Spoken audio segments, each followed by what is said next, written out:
क्या हाल है? बस भाई सब बढ़िया चल रहा है। तू सुना? सब बढ़िया भाई। सब बढ़िया चल रहा है भाई। कैसे अब? और बढ़िया बढ़िया। और भाई क्या हाल चाल है? क्या हाल है? अरे भाई बड़े सालों बाद मिले। हां भाई सही बात। अरे आज कितना अच्छा दिन है, कितने टाइम बाद सबका मिलना भी होगा। हां भाई आज तो मदद करेंगे। और सुनाओ भाई, लाइफ कैसी चल रही है?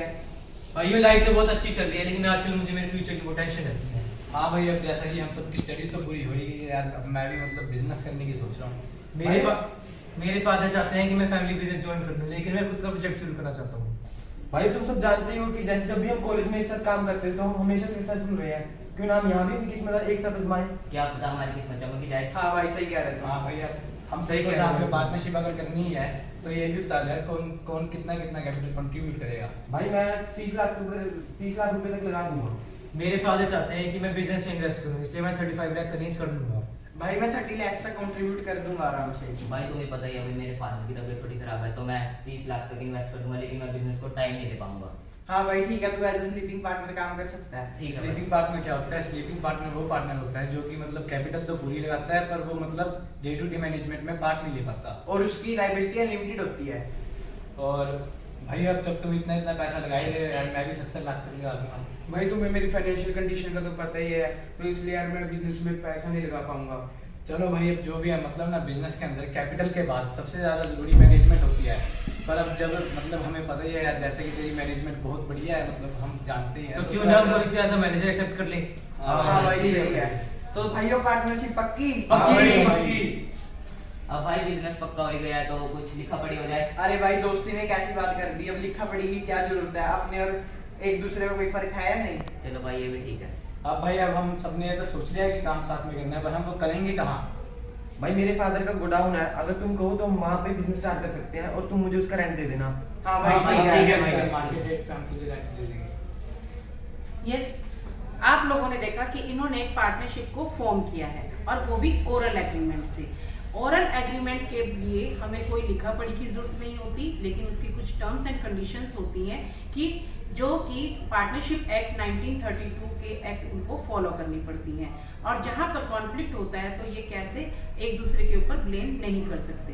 तो आप देखिए अभी इनका बिजनेस कैसे चलता है।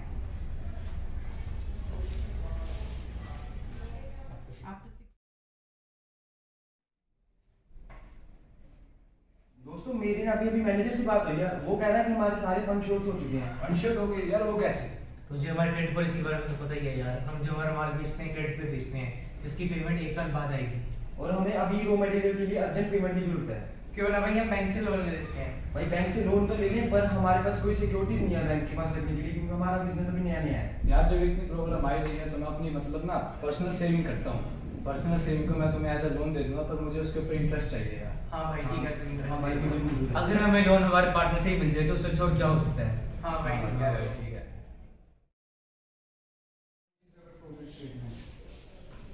अरे भाई इतना मुनाफा, चलो इसे आधा तो बांट लेते हैं। आधा आधा क्यों बांटते हैं यार? इस बिजनेस को चलाने में सबसे बड़ा हाथ मेरा है, सबसे ज्यादा काम मैंने किया है, तो मुझे सबसे बड़ा शेयर मिलना चाहिए। अरे नहीं भाई आधा नहीं बचेगा। अरे ऐसे कैसे भाई? सबसे ज्यादा कैपिटल मैंने कंट्रीब्यूट किया है, तो सबसे ज्यादा तो भाई मुझे मिलना भाई चाहिए। जो तू कहेगा कि आधा आधा बढ़ेगा, क्योंकि सबसे काम तू नहीं किया है। भाई भाई कैपिटल कैपिटल हमने मैंने भी इन्वेस्ट किया है। भाई हमने भी कैपिटल कंट्रीब्यूट किया और बिजनेस में काम हम भी नहीं, करते काम हैं। सबसे ज्यादा मैंने किया है, तो सबसे नहीं बड़ा भाई, हाथ ये मेरी मेरा बात ही नहीं है। है, कैपिटल मैंने भी इन्वेस्ट किया है। भाई एक काम करो, तुम सब लड़ो मत, हम पिंकी मैम से सलाह लेते हैं इसके बारे में। हाँ भाई हाँ ठीक भाई है। ठीक है। यस, अभी इन लोगों ने जो एग्रीमेंट बनाया पार्टनरशिप का, उसे हम ओरल एग्रीमेंट कहते हैं। अंडर ओरल एग्रीमेंट यहाँ पर पार्टनर्स को 1932 एक्ट पार्टनरशिप को फॉलो करना पड़ता है, जिसके अनुसार किसी भी पार्टनर को प्रॉफिट शेयरिंग रेशो नहीं दी होती, यानी कि हर पार्टनर इक्वल रेशो में बांटेगा। कोई सैलरी नहीं मिलती, कोई बोनस नहीं, कोई इंटरेस्ट ऑन कैपिटल नहीं मिलता, कोई इंटरेस्ट ऑन ड्रॉइंग चार्ज नहीं होता। यहाँ पर बच्चों आप लोगों को सिर्फ एक बात याद रखनी है कि इंटरेस्ट ऑन पार्टनर्स या आउटसाइडर लोन, पार्टनर्स और आउटसाइडर जो लोन होता है उस पर interest at the rate 6% per annum given देना होता है। इसके अलावा ओरल एग्रीमेंट में आपको कुछ भी नहीं कंसीडर करना। और इसके देखिए आप कि कितने कॉन्फ्लिक्ट अराइज हो जाते हैं। अब इनके पास कोई रिटर्न प्रूफ नहीं था, तो ना तो ये एक दूसरे को फ्रॉड कह सकते, ना ही ये एक दूसरे के ऊपर स्यूट यानी कि फाइल को केस कर सकते हैं। तो इसीलिए पार्टनरशिप जो डील होती है, रिटर्न एग्रीमेंट, जो कि आपका रिटर्न प्रूफ होता है, लीगल प्रूफ होता है, जिसमें आप सारे टर्म्स कंडीशन, जिसमें आप लोग पार्टनरशिप फर्म का नाम, पार्टनर्स का नाम, एड्रेस, उनकी प्रॉफिट शेयरिंग रेशियो, उनका interest on capital, interest on drawing, interest on loan, salary, bonus, ये सारे डिसाइड की जाती हैं, जिससे उनके बीच में कोई भी कॉन्फ्लिक्ट अराइज ना हो। इसीलिए हर पार्टनरशिप फर्म को डील एज ए कंपल्सरी करवा लेना चाहिए। भाई अब जो होना तो हो गया, अब हम अपना बिजनेस नए सिरे से दोबारा स्टार्ट करते हैं। हाँ भाई, नए साल की शुरुआत नए पार्टनरशिप डील से करते हैं। लेकिन भाई ये पार्टनरशिप डील होती क्या है, जैसे कि तुम पार्टनरशिप डील बोल रहे हो? भाई पार्टनरशिप डीड एक ऐसा लीगल डॉक्यूमेंट है जो हर जगह एप्लीकेबल है, जिसके अंदर पार्टनरशिप की सारी टर्म्स एंड कंडीशन लिखी होती है और ये पूरे वर्ल्ड में एप्लीकेबल होता है। हाँ भाई, जैसे कि अब तुमने पार्टनरशिप डील के बारे में कहा है, तो इस बार की पार्टनरशिप की डील में हम अपना जो प्रॉफिट शेयरिंग रेशियो होगा उसे हम अपनी कैपिटल की रेशियो के हिसाब से रखेंगे, और जो मैंने अपना बिजनेस को लोन दे रखा है मैं उस लोन के ऊपर 12% इंटरेस्ट चार्ज करूँगा। ठीक है भाई। जैसे कि मैं बिजनेस को अपनी एक्स्ट्रा सर्विसेज प्रोवाइड कर रहा हूँ, उसके लिए मैं 30,000 पर मंथ के हिसाब से सैलरी मिलूंगा। जैसे भाई जो लोन और तू सैलरी ले रहा है, ऐसे हमें इंटरेस्ट ऑन कैपिटल भी मिलना चाहिए, स्टैंडर्ड 12% इंटरेस्ट पे। भाई अगर हम बिजनेस से इंटरेस्ट ऑन कैपिटल ले रहे हैं तो हमें बिजनेस को क्या ड्राइंग पे इंटरेस्ट देना भी चाहिए। वही हो, मेरे पास इनफ फंड इकट्ठा हो गया है तो मैं तुम्हारे बिजनेस में इन्वेस्ट करना चाहता हूँ, क्या तुम मुझे एज ए पार्टनर एक्सेप्ट करोगे?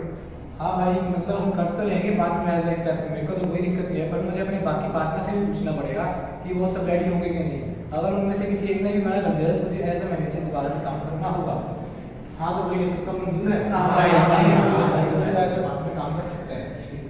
रोहित, अगर तुझे हमारी फर्म में एज अ पार्टनर एडमिट होना है तो उसके लिए हमें 50 लाख रुपीस देने होंगे, और वो भी 50% इक्विटी के बदले में। नहीं भाई, मैं 20 लाख रुपए 20% पे लगाऊंगा। नहीं भाई, तू हमारी कंपनी की बहुत ही कम वैल्यूएशन दे रहा है। हम एक काम करते हैं, हमारी कंपनी के सारे एसेट्स और लायबिलिटीज की रीवैल्यू करते हैं और उस हिसाब से तेरे को अपनी इक्विटी दे देते हैं। अब ये रिवैल्यूएशन होता क्या है वो हम पिंकी मैम से पूछ लेते हैं। Revaluation of assets and liabilities आपकी फर्म की वैल्यूएशन के लिए काम आता है। ये आपका इन केस ऑफ गुडविल, अगर आपने गुडविल की वैल्यू निकालनी है, और इन केस ऑफ पार्टनरशिप में admission of a partner. Second, in case of retirement of a partner, तब हमें अपने assets और liabilities को market value पर assess करने पड़ते हैं, जिससे firm की exact value को देखा जाए। लेकिन आप लोग accountancy के स्टूडेंट हैं और इसीलिए आपको फॉर्मेटिंग कंपल्सरी है, आनी चाहिए। अगर आप फॉर्मेटिंग अच्छे ढंग से करते हैं तो जिसमें बच्चों को मार्क्स मिलाने में मदद होती है। तो first of all I make a revaluation account.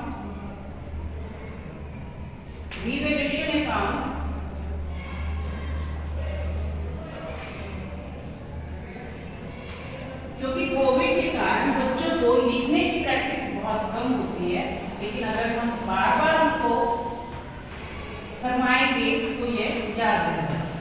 तो यहाँ पर आपका अगेन पार्टिकुलर और amount in rupees.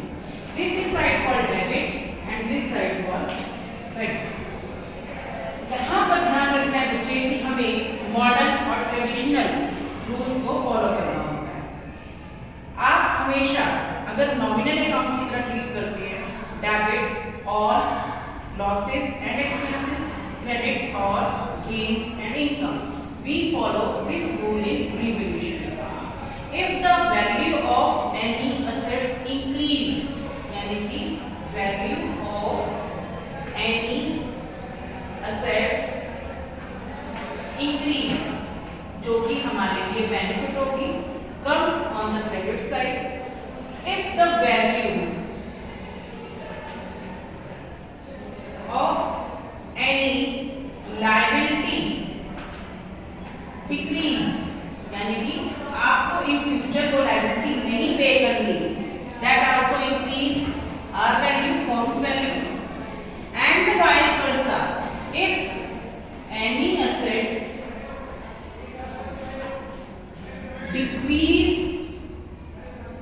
in its value, then it is loss for a firm.